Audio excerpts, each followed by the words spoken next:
Welcome students. मैं Tribhuvanath Dubey, associate professor sociology, government arts girls college Kota. इस video lecture में आप सबका एक बार पुनः स्वागत करता हूं। आज हम बात करेंगे उद्विकासीय उपागम या एवोल्यूशनरी अप्रोच ऑफ सोशियोलॉजी। यह एक समाजशास्त्रीय अध्ययन का एक बहुत महत्वपूर्ण उपागम है, एक दृष्टिकोण है जो समाजशास्त्रीय अध्ययनों में और सामाजिक मानवशास्त्रीय और साथ साथ ये जो हमारा पेपर है sociology of kinship marriage and family, उसमें अध्ययन के दृष्टिकोण के रूप में इस्तेमाल में लिया जाता है। हम सबको मालूम है कि कुछ ऐसी विचारधाराएं हैं या दृष्टिकोण हैं जिन्होंने पूरे मानव सभ्यता को सोचने के लिए और चीज़ों को देखने के लिए एक महत्वपूर्ण दृष्टिकोण दिया, और उसमें एक नाम उद्विकास का भी है। ये जो अवधारणा है उद्विकास का या जो इवोल्यूशन का, वह चार्ल्स डार्विन ने विकसित किया था। उन्होंने एक बहुत महत्वपूर्ण पुस्तक लिखी थी, ओरिजिन ऑफ स्पीसीज़, जिसका प्रकाशन 1859 में 1859 में हुआ। और उसने हमें विज्ञान के भीतर, मतलब प्राकृतिक विज्ञानों में और प्राकृतिक विज्ञानों के साथ साथ सामाजिक विज्ञानों भी चीज़ों को देखने, समझने, खोजने, परखने की जो पद्धति थी, है ना, जो दृष्टिकोण था, उसको एक लंबे समय तक के लिए परिवर्तित कर दिया, प्रभावित कर दिया।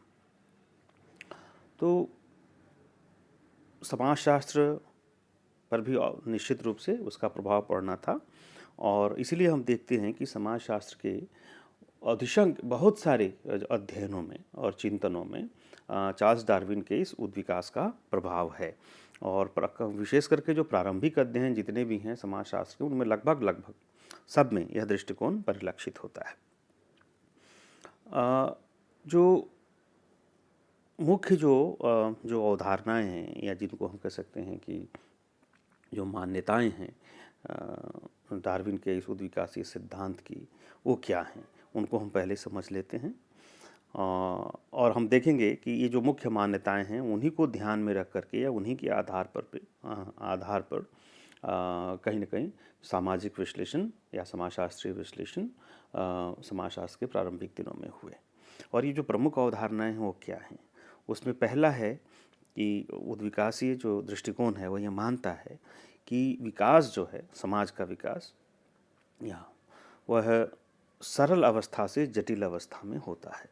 मतलब एक समाज जो है बहुत ही जो अपने प्रारंभिक दौर में एक बहुत ही सरल संरचना के रूप में होती है। जैसे जीवों का विकास सरल से जटिल की तरह होता है, उसी तरीके से समाज भी अपने सरलतम रूप से वो जटिलता की ओर अग्रसर होता रहता है। विकास का क्रम ही है सरल से जटिल की तरफ, पहली अवधारणा। दूसरी अवधारणा कि ये जो विकास का क्रम है वो एक सीधी रेखा में होता है, अर्थात ऐसा नहीं है कि सरल से थोड़ा सा जटिल हो गया, फिर उससे और जटिल हो गया, और फिर बाद में मुड़ करके वो फिर सरलता की तरफ चला गया। ऐसा नहीं होगा। ये जो क्रम है सरलता से जटिलता की ओर बढ़ने का, वो लगातार एक ही रेखा में, मतलब कम से अधिक, फिर उससे अधिक, फिर उससे अधिक, फिर उससे अधिक होता जाएगा। तो विकास का क्रम सीधा है ना, एक रेखा में ही समाज का विकास होगा। दूसरा, इनको हम विभिन्न चरणों में बांट सकते हैं कि जो विकास का जो क्रम है वह अलग अलग चरणों में हो सकता है, उनको हम विभाजित कर सकते हैं अलग अलग चरण में। जैसे हम इतिहास का विभाजन करते हैं, वो विकासीय विभाजन ही है कि हम कहते हैं प्रारंभिक काल, मध्यकाल, आधुनिक काल, है ना। ये जो हम अलग अलग विभाजन करते हैं, ये इतिहास का जो क्रम है, उसी प्रकार से समाज के विकास का भी क्रम है, और उसको हम एक निश्चित क्रम में हम उसको समझ सकते हैं, निश्चित चरणों में समझ सकते हैं।